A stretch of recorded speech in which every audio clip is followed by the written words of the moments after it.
Sir अभी कल ही कुछ लोग आए जो कि पैदा नहीं हुए थे जब शोले रिलीज हुई थी, और वो उन्होंने कहा कि उन्होंने, आप कह रहे हैं 40-50 बार देखा, उन्होंने कहा हमने 1000 दफा देखी ये फिल्म। अमित जी बढ़ा दिया नंबर। अमित जी सिद्धार्थ इस तरफ आज तक से। अमित जी यूजुअली क्या होता है कि जब दो एक्टर्स जिनके बीच में डायलॉग्स होते हैं तो जरूर कहा जाता है कि भाई इनके बीच में बॉन्डिंग जो है को एक्टर्स के बीच में बड़ी गजब की है, बट इसमें आपकी और जया जी की बिना डायलॉग के, बिना संवाद के, और खासकर सिर्फ मेरे ख्याल से रिएक्शंस का जो शॉट्स हैं अलग अलग ज्यादा लिए गए होंगे, तो वो जो एक, और खासकर जया जी सामने थी आपके, तो उस का अनुभव बताएं बतौर अभिनेता काम करने का उनके साथ का। सर बहुत अच्छा है कि डायलॉग नहीं था।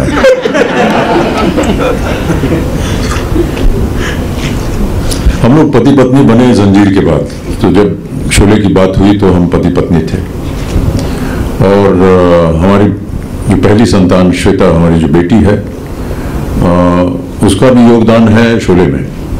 वो हिडन टैलेंट है, क्योंकि जया जी तो थी वो गर्भ से थी, और वो जो दृश्य है जहां मैं उनको चाबी लौटाने जाता हूं, वो दृश्य तभी का है जब वो गर्भ से थी श्वेता के साथ। तो मैं श्वेता को कहता हूं कि आपने भी शोला में काम किया हुआ है। अमित जी आप अमित जी हाँ, वो वाला आप इनका रिश्ता लेके जाते थे धर्म जी का, और उस समय आप उनकी अच्छी अच्छी आदतें बताते हैं, तो उसको थोड़ा सा बताएंगे कि कैसे प्रिपेयर किया था आपने? कुछ प्रिपरेशन नहीं, वो इतनी खूबसूरती से लिखा गया था कि कोई भी उसको अगर बयान करेगा तो जाहिर है कि वो डायलॉग्स बोलेंगे क्या अभी हम लोग के लिए? मैडम साहब अभी तो बोल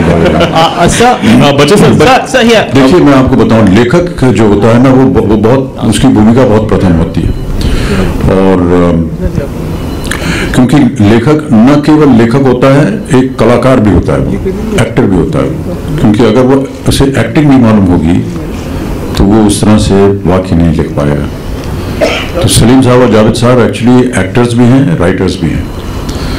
एक्टिंग अगर उनको आई तो वो सोचेंगे कि किस तरह से ये परफॉर्म करेगा, ये किस तरह से ये इसको निभाएगा, तो उसी तरह से वो डायलॉग लिखेंगे। तो इसलिए जो भी कलाकार उनके जो संवाद है उनको बोलेगा, उसके लिए एकदम आसान हो जाता है, क्योंकि संवाद जो है वो इसी दृष्टिकोण से लिखा गया है कि ये एक कलाकार जो है ये निभाएगा। तो कलाकार वो खुद हैं, उन्होंने, मैं तो समझता हूँ 90% काम खुद ही कर दिया लिख करके, तो हमको तो सब केवल वो वाक्य बोलने हैं और कुछ नहीं। अमित जी कोई भी बोलता उन्हें तो भी वो प्रचलित। Amit ji, RJ Alok from ओएफएक, मेरा सवाल आपसे है कि कोई ऐसा पर्टिकुलर सीन जिसमें कहीं चोट वोट आई हो, क्योंकि काफी भागना दौड़ना पहाड़ों के बीच, इवन बंदूक के भी सीन हमने देखे थे, तो आप प्लीज उसके बारे में जरा बताएं। सब चोटें तो हमारे फिल्मी जीवन में एक प्रतिदिन होता है, जब भी एक्शन होता है कहीं ना कहीं चोट लगती रहती। तो अब तो काफी समय बीत गया है, लेकिन हाँ उस समय चोट वगैरह लगती थी। जी हाँ Amit sir, Sholay is a movie that is universally liked by both adults and kids alike. So just wanted to know, has Aradhya seen the rushes of the movie? Is there any particular scene that she particularly likes? No. अभी देखा नहीं उन्होंने कुछ। Sir, this is वो cartoon वगैरह देखती हैं। So you know, sir, this is Subramai from the Hindu. Sir, here, sir. Sholay को लेकर बहुत सी कहानियां थी, आपका रोल शत्रुघ्न जी प्ले करने वाले थे, अमजद खान जी का रोल तो डैनी जी करने वाले, तो कितनी सच्चाई है बहुत सी कहानी? ये मुझे बाद में पता चला था, और हाँ, ये डैनी जिन्सोका की जो बात थी वो उस समय चली थी जब हम रमेश जी के साथ पहली दफा हम बेंगलोर में लैंड किए और हम लोकेशन देखने जा रहे थे। तो उस समय उन्होंने कहा कि शायद डैनी की डेट्स का प्रॉब्लम हो रहा है, तो शायद वो ना कर पाए, और अब हम एक नए कलाकार को ढूंढ रहे हैं। शत्रु जी की बात के बारे में मुझे ज़्यादा जानकारी नहीं है। मैं शायद, जहाँ तक मेरी याददाश्त है, हम लोग रमेश जी के घर एक फिल्म की मुहूर्त में गए थे जहाँ सब लोग थे।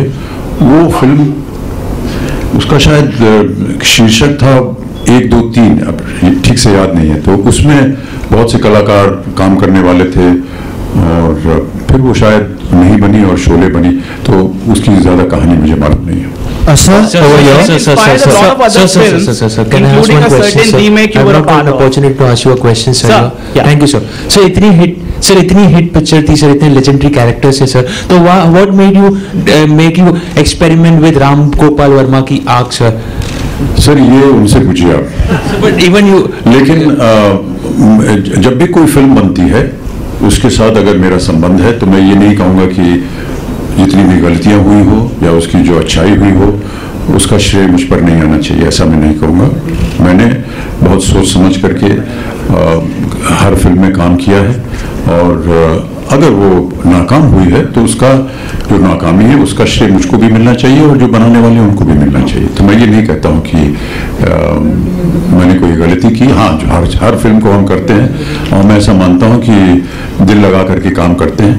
हो सकता है कि वो एक सही निर्णय ना हो, इसको हम कबूल करते हैं। So you know, Sholay is one of the very few film. So I've been trying.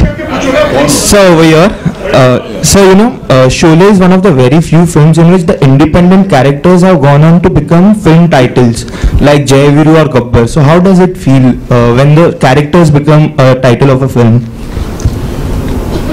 बहुत से ऐसे किरदार हैं जीवन में, राम है, लक्ष्मण है, सीता है, बहुत से ऐसे नाम हैं, अभी याद नहीं आ रहा, जो शीर्षक बन जाते हैं किसी फिल्म का। Mr. Bachchan, do you in general believe in the concept of remakes? Where are you, this side. I'm Roshni from India Today. Yeah. Do you in general believe in the concept of remakes? Because so many iconic films have been remade and they may not be as successful as the original ones. So as an actor, do you believe in remakes of iconic films? You know, I can't put my finger on it. I just feel that if I've been involved in a film and somebody wants to remake it, I look upon it as a compliment to the film. Whether it should be remade or not, this is a decision that has to be taken by the producers and the makers and the artists that want to join it. Some films have been remade and they have been very successful as well. But yes, this is something which is a kind of a debate, you know. In a way it is complimenting the original, in a way it is saying don't touch the original because that was the best. Hello sir, this is Mrinmayee from Maharashtra Times. To age right sir, individually कल आप सब लोग जो अभी को stars हैं वो इस मूवी को 40 इयर्स जो सेलिब्रेट करने वाले, वो किस हिसाब से करने वाले? Are you planning something? मेरे लिए तो यही आज है celebration. Okay Amit ji, sir छोटा मोह बड़ी बात, on this occasion of 40 years of completion आप कुछ इनिशिएटिव लेना चाहेंगे सलीम जावेद जोड़ी जो थी उनको वापस ड्यू बैक करने के लिए? मूवी के लिए Would you like to? Movie तो उनका वो व्यक्तिगत निर्णय होगा। Take the initiative. Amit ji, हाँ सर। अरे यार बिना नहीं, सपोर्ट की क्या बात है? मैंने तो देखी नहीं वो। अमित सर, मुझे तो बल्कि एक अवार्ड सेरेमनी में बैक स्टेज में जब वो रिलीज हुई थी तो सलमान मिले, उन्होंने कहा सर आपने ये देखी कि नहीं 3D, प्लीज जाकर देखिए, अद्भुत है।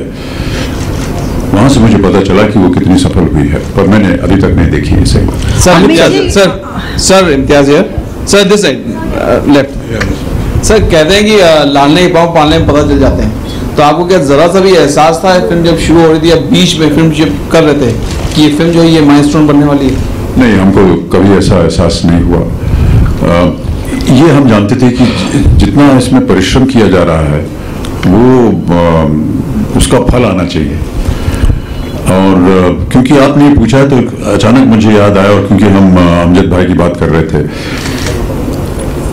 मेरा ख्याल है कि एक सीक्वेंस में जहां हम एक्शन कर रहे थे वो ब्रिज के ऊपर अमजद भाई और मैं, और कुछ एक्शन हुआ और कुछ अच्छा सा हुआ एक्शन, कोई गिर गया, कोई फट गया, कोई बम फट गया, ये हो गया। तो मुझे आज भी याद है अमजद भाई ने कहा था शॉटी यार क्या फिल्म बन रही है यार ये। So somewhere I think that he may have had some kind of idea that this film is going to be big. Amit ji, did you have any rehearsals or did you have any system of rehearsals and workshop during those days? No, never. Rehearsals and workshops were unheard of. I mean, I appreciate what this modern generation does and how modern filmmakers are and I've also been a part of it. I greatly enjoy it, but we never had those kind of moments earlier on. Amit ji, ये film जब sensor में फंस गई थी तब कहा गया था कि आपके दिल्ली से जो गांधी परिवार से जो संबंध है उसको भुनाया जाएगा और उस फिल्म को सेंसर से निकाला जाएगा, क्या ये सही है? नहीं, इसमें ऐसी कोई बात नहीं। आई थिंक क्योंकि ये फिल्म शायद इमरजेंसी के समय में रिलीज हुई थी और इमरजेंसी के दौरान शायद ये एक ये निर्णय लिया गया था सेंसर से कि कोई भी एक्शन सीक्वेंस आपका 90 फुट से ज़्यादा नहीं होगा। तो उसी के तहत इस फिल्म को या जितने भी एक्शन सीक्वेंसेस थे उनको हमको निर्माण करना पड़ता था या उसकी कटिंग करनी पड़ती थी। दूसरी बात यह कि आप कानून को अपने हाथ में नहीं ले सकते हैं, व्यक्तिगत रूप से कोई भी न्याय जो है अपने हाथों से नहीं कर सकता है, या जैसे कि शोले में था अपने पैरों से नहीं कर सकता है। और हालांकि दोनों वर्जन शूट हुए थे, लेकिन फिर शायद सेंसर ने कहा नहीं, यहाँ पर आपको इसको पुलिस के हवाले करना होगा। हालांकि जो हरिभाई थे वो तो जो संजीव कुमार जो थे इस फिल्म में वो एक्स पुलिस अफसर थे, लेकिन वो हमें रमेश जी ने वो दृश्य दोबारा शूट किया जहाँ पर पुलिस आई और गब्बर को पुलिस में दे दिया। अमित जी फ्लॉप कहीं नहीं किया। अमित जी पोस्ट भी गेट का लोगों ने फ्लॉप कहा था इस फिल्म को और लोगों ने पार्टी तक दे दी थी शायद सुना था कि फ्लॉप हुई है फिल्म। एंड का सीन भी कुछ का ड्यूरेशन मॉडल ये अभी बताया मैंने, अभी बयान दिया मैंने। अमित जी यहाँ अमित जी, मैं आनंद हूँ लहरे से। जैसा कि आपने कहा कि जब क्लाइमैक्स शूट किया गया था तो इमरजेंसी की वजह से गब्बर बच गया था, मतलब अमजद खान बच गया था, पुलिस के हवाले करना पड़ा। आपको क्या लगता है अगर वो क्लाइमैक्स के साथ, ओरिजिनल क्लाइमैक्स के साथ फिल्म रिलीज की गई होती तो कहानी या फिर फिल्म के मायने कुछ और होते? ये तो मैं नहीं कह सकता हूँ क्योंकि वो रिलीज हुई नहीं, तो पता नहीं चलेगा क्या होगा। लेकिन लिखा जिस तरह से था वो यही था कि हरिभाई जो हैं संजीव कुमार वो अमजद को मारते हैं। उनके लिए खास उनके जूते थे, मोजड़ी थी जिसमें कीलें लगी हुई थी, और उसको भी शूट करके रखा था रमेश जी ने, लेकिन क्योंकि ये सेंसर की तरफ से ये उनका एक पैगाम था तो उसको पुलिस के हवाले करना पड़ा। अमित जी, हम हर इरा हर फिल्में आती है जो लोगों के दिलों को छू जाती है। प्रेजेंट टाइम पे एक ऐसी फिल्म आई है बजरंगी भाईजान जो लोगों को बहुत ही पसंद आ रही, क्या आपने देखी? और जी मैंने देखी है और मुझे बहुत पसंद आई। जी अमित जी हाँ, अगर आपको अपनी प्रिय 10 फिल्मों की सूची बनानी